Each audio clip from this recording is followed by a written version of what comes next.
We're the very first hospital in the state of Arkansas to be recognized as a magnet hospital. What we have achieved is what people are striving to achieve. A magnet hospital is a center of excellence. It provides a sense of security that they're receiving the best nursing care available in the state. We're moving forward and taking this facility to a whole new level. There's just very few hospitals in the world that are magnet hospitals. And as far as nursing goes in Arkansas, this is the best. Welcome back to Good Morning Arkansas. It's that time of the year, you know, when everybody's got either a cold or the flu. They're sneezing, they're coughing, and they've got a fever. But do you know if those symptoms are, if they're caused by the cold or the flu? Which one? Because I hear so many people saying, oh, I've got the flu, and I'm like, I don't know if you've got the flu or not. Dr. Dubbaka from the Longevity Center at St. Vincent's is here. Great to see you again. Good morning, Todd. Very good morning, dear viewers. And sure enough, what's the difference between the two? There's a lot of difference, but it's kind of so subtle. Most common folks think, oh, it's hard to say. But the important thing to recognize is flu hits you abruptly. That's probably the most clear distinction. Whereas common cold builds up over a span of a few days before it reaches its peak intensity. And again, the symptoms are all very overlapping. Think of common cold as something that affects the upper respiratory system, be it your nose, throat, eyes even. Be it in the form of runny nose, sneezing, coughing. Those are all your body's response to try to expel the virus. Common cold, I'm not sure if you realize, is caused by about 200 or more different types of viruses. Whereas with flu, we have specific strains every season.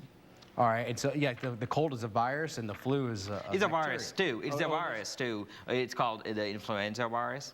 And, but it's only a specific type of virus. And what we do every year is we predict, just like how you predict weather, which flu strains are going to be most prevalent that particular season. And that's why we target the vaccines against those specific strains. And one is generally worse than the other, I assume. Yes. I mean, every year there's a predominant group of flu strains that we target the vaccines against. So that usually, hopefully, takes care of the most common form. Now, if you got the cold, can that go into the flu?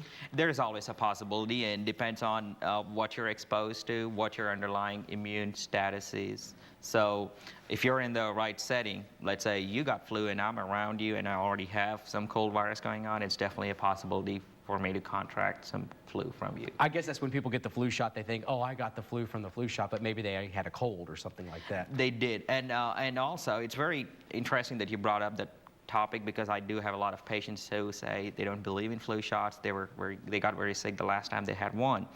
And the unfortunate thing about it is there's a lot of misunderstanding. Let me clear out some of that. The most common reaction you should have from flu shot, if any, is going to be some redness and soreness at the point where you got the shot, and also some mild flu-like symptoms. But they are nowhere close to the intensity of the flu symptoms.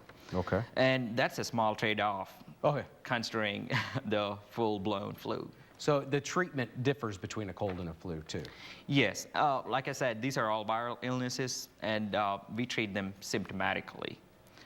Either common cold or flu. But for flu, if you seek attention early enough, that is within 48 hours of the symptoms starting out, there are some specific antiviral medications.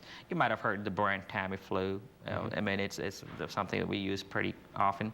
And again, these are not like curative, but they reduce the duration of symptoms by as much as a day or two. So that's a good deal. All right. So how do you go to see the doctor within 48 hours? How is he or she going to be able to tell the difference between you have a cold or flu? I guess there's specific tests. Based on the history and the exam, and there's a rapid flu swab that we do from the nose. We just swab a little bit of secretions, and then it's a rapid diagnostic test. How accurate are those? Well, they could be hit or miss, but then they're pretty reliable for the most part. You can tell for sure. If you do have it turn positive, you definitely have flu. Every year this time of year, you hear about the flu going around, and there's complications. People even die from the flu, but it seems like it targets senior citizens more than others. Why is that? That's true. I mean, the very young kids and the elderly are most at risk, and talking specifically about the elderly, they have poor immune function as a process of aging. And on top of that, they might have difficulty clearing out their respiratory secretions, or they have poor cough or gag reflex, so to speak. So all of those kind of combine. And also the underlying medical illnesses always, like diabetes, COPD, that could be playing their own part in making this illness worse.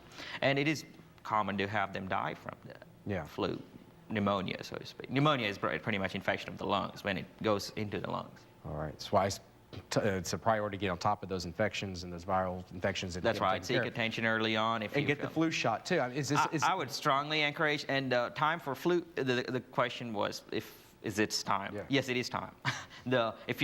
If your physician's office or any even county health departments do it, if you have it available, go ahead, get it. Because this is at the beginning of the flu season, October. It can last as long as till the end of May, but the peak is about December, January, and the immunity lasts. Even if you get a shot now, the immunity should last till the end of the season. How long does it take to become immune after you've had the shot? A week, a matter of a week, yes. All right. Takes about a week.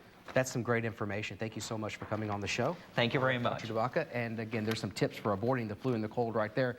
Always wash your hands, the hand sanitizer, you know. Cover your nose, cover your mouth when you cough or sneeze. Those are just common sense things that everybody should be doing this time of the year.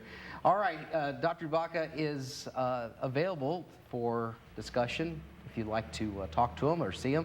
The Longevity Center is located at 1 St. Vincent Circle here in Little Rock, area code 501-552-4777. That's the phone number to call. Thank you very much for coming on the show. Thank you.